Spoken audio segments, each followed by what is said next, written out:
I have to say, I always look forward for the chance to come up here. I've given pointers to people who do public speaking, and sometimes one of the biggest things that we fail to realize is that when we look out at an audience, that these are people that are our friends. So I hope I do well for my friends today. Thank you, Peter.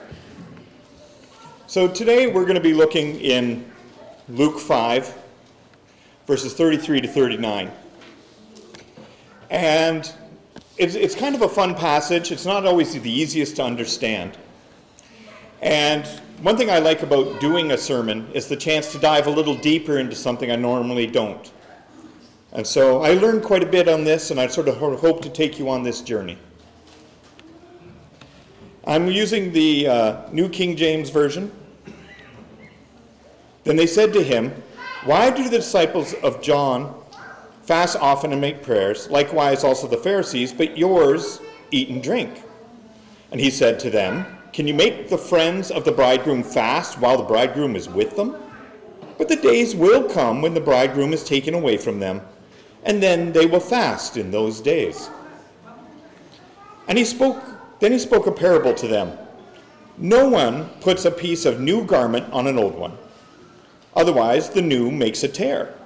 And also the pieces that were taken of the new does not match the old. And no one puts new wine in old wineskins, or else the new wine will burst the wineskins and be spilled, and the wineskins will be ruined. But the new wine must be put into new wineskins, and both are preserved.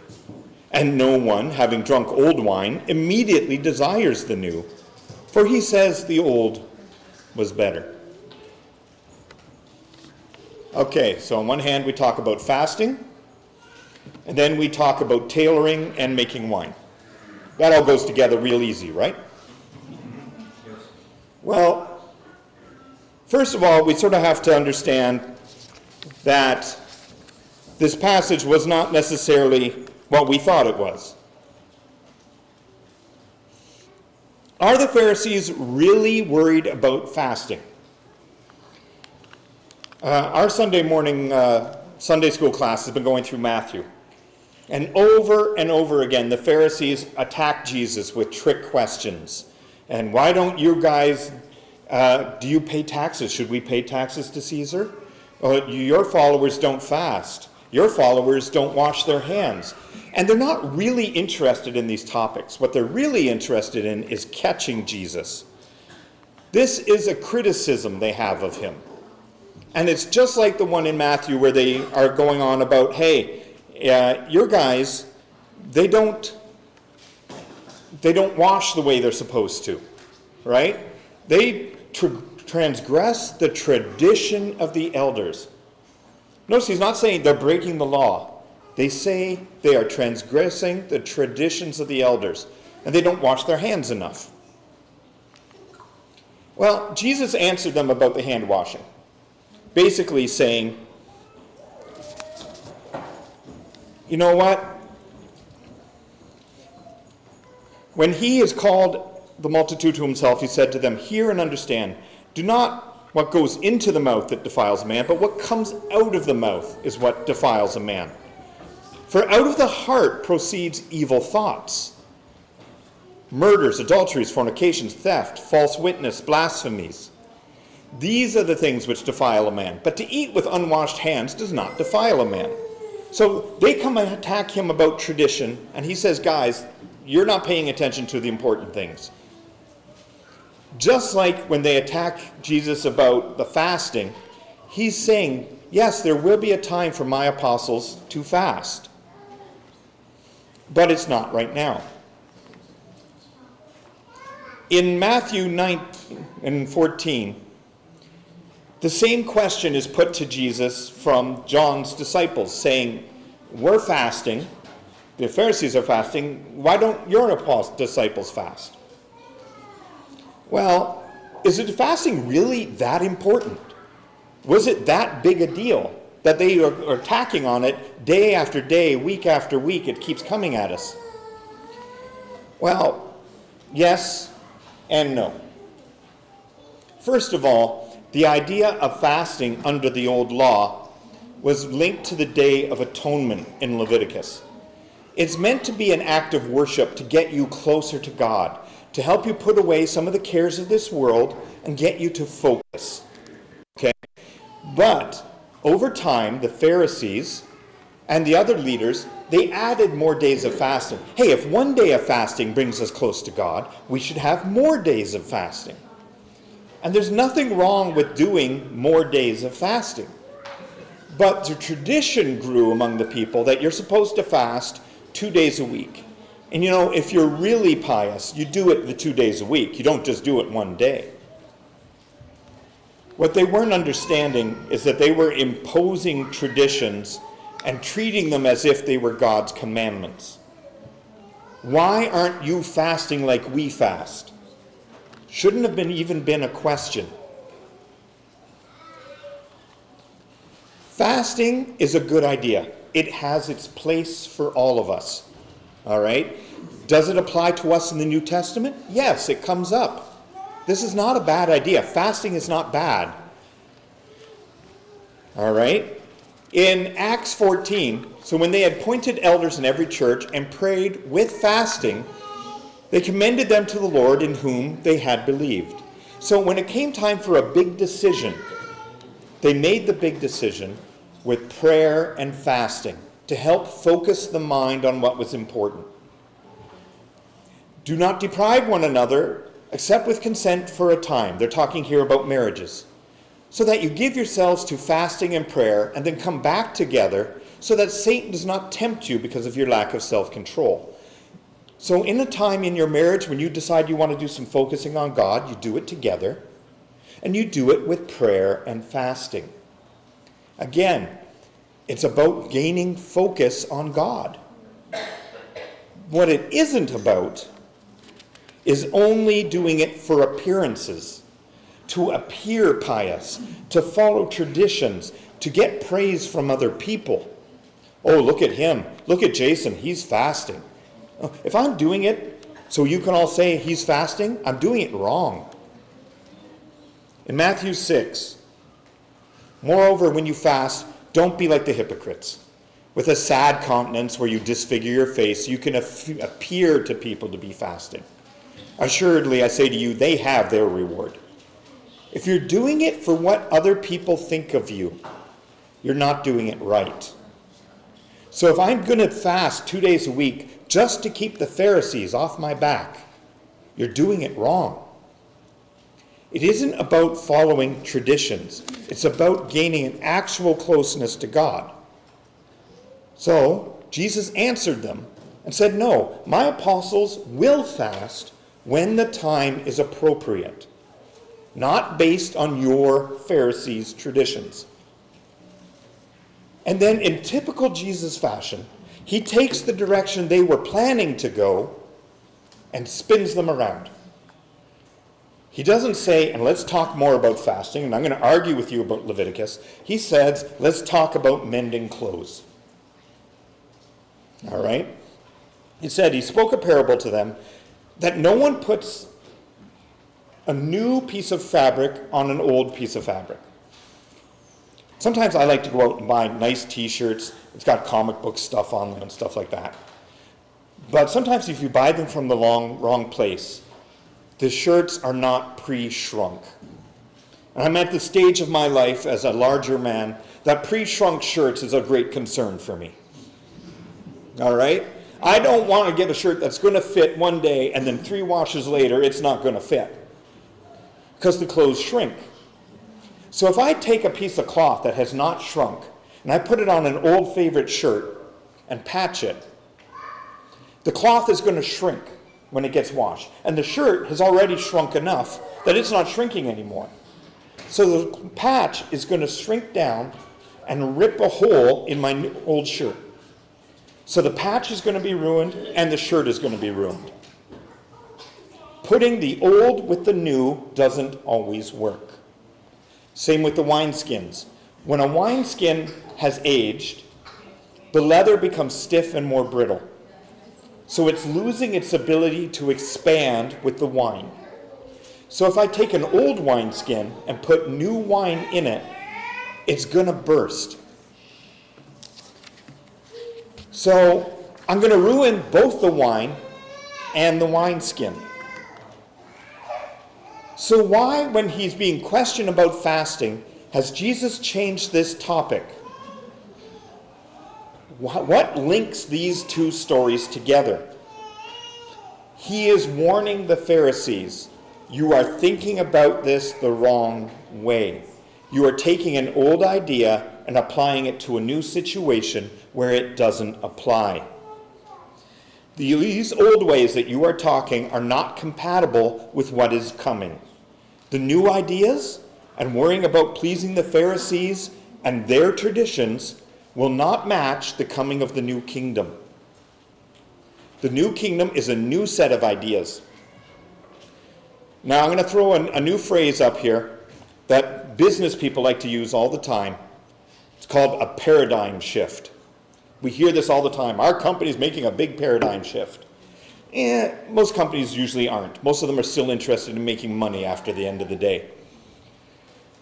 But Jesus, when he's talking about the cloth and the wine, he is really talking about a paradigm shift so great that the Pharisees will probably not be able to keep up. We're talking about a change in the underlying assumptions and the approach to God. We're talking about a change so big that they cannot even begin to understand it. Some of the Pharisees are going to end up bursting like wineskins. They won't be able to understand this. It's an important change that happens when the usual way of thinking is gone and it's replaced with a completely new way of thinking. What if I told all of you that as of tomorrow, Canada will no longer be using money? Everything you have saved, your investments, your debts, Canada will no longer be a dollar-based society. We will be dealing instead with a currency of Lego. Now, for some of us, we're going to be newly rich, aren't we? Some of us are poorer in ways we never thought of. A shift so dramatic that everything I believed in before no longer applies. This is what's coming. This is the difference between the old cloth and the new cloth, between the old wineskins and the new ones. Jesus is warning them that, guys, worrying about the traditions of extra days of fasting is not what the future is about. The future is about much, much more. Well, the old law, are you saying the old law is wrong? No, we are not saying the old law is wrong. We're saying that Jesus came to fulfill the old law, that its job will be complete. In Matthew 5, Jesus is saying, do not think I came to destroy the law of the prophets. I did not come to destroy, but to fulfill. Assuredly, I say to you, until the heaven and earth pass away, not one jot or tittle will by no means pass from the law until it is fulfilled. We are not scrapping it just to scrap it. We are fulfilling it. Whosoever therefore breaks one of the least of these commandments and teaches men also shall be called least in the kingdom of heaven. And whosoever does and teaches them shall be great in the kingdom of heaven. For I say to you, unless your righteousness exceeds the righteousness of the scribes and Pharisees, you will by no means enter the kingdom of heaven. Okay, so you're talking to a population that has been living under the old law. Their religious leaders, the scribes and the Pharisees, are the ones they look up to. And he's talking to these people and saying, you have to be more righteous than your religious leaders. This would have blown their minds. You have to be more righteous than them.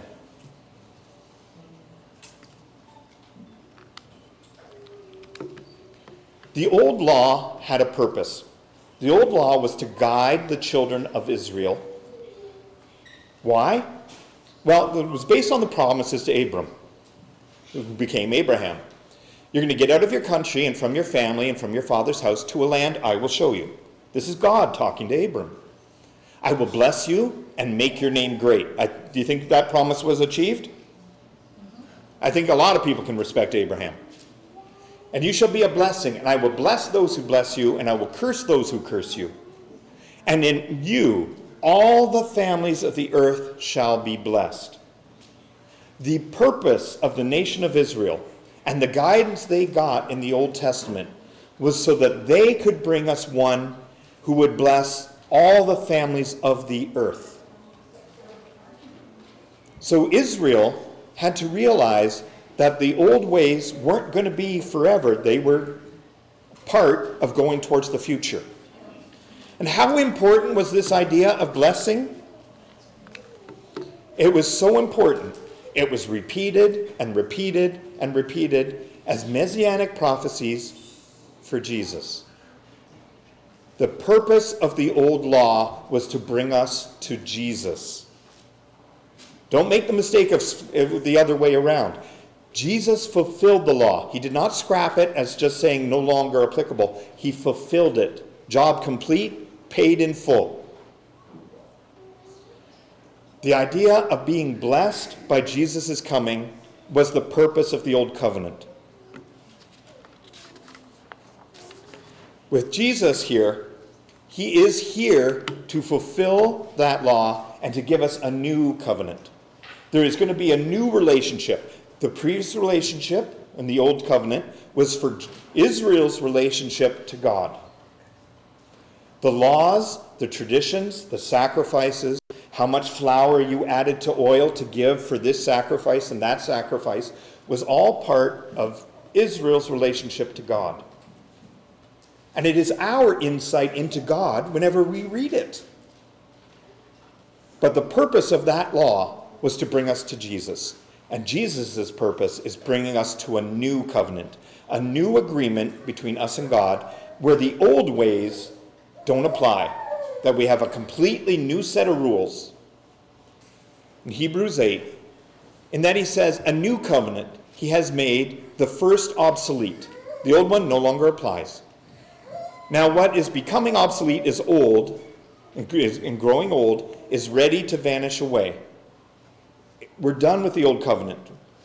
We don't go to Israel to make the sacrifices the same way the Israelites did, do we? We're under a different set of rules. In Hebrews 10, previously saying, sacrifice and offering and burnt offerings and offerings for sin, you did not desire nor had pleasure in them, for they are offered according to the law. But then he said, behold, I come to you to do your will, O God. He takes away the first covenant, that he might establish the second covenant, the new covenant. By that will, we have been sanctified by the offering of the body of Jesus Christ once for all. The reason only one sacrifice is needed is that Jesus is an eternal being. Only the sacrifice of an eternal being can cover sin for all time. That is why we are under a new set of rules. And under this new set of rules, old law we're setting aside. And with that, some of the old traditions that people pretended were law, like having fasting 2 days a week. Are we supposed to fast 2 days a week? That's not law. Is it wrong to fast 2 days a week? No. But it is not a law you throw on others to find fault in them. It's not something you do to gain sight and to be seen by people as fasting and pious. Instead, we're under a new covenant and a new law. Under the old law, much of the laws were dictated through fear. Where under the new law, we're told to embrace love. In the old law, you had actions. You had to do certain things. You had to make certain pilgrimages. You had to do certain things. Under the new law, the standards are much higher. It's not just whether or not you kill somebody. It's whether or not you hate somebody in your heart. That's a much higher standard. Under the old law, they taught eye for an eye. Under the new law, it's turn the other cheek. Rather than have sacrifices and penance for our sins, it's not only about sins that we commit, but it's about sins people commit against us and the mercy that we are supposed to have for them.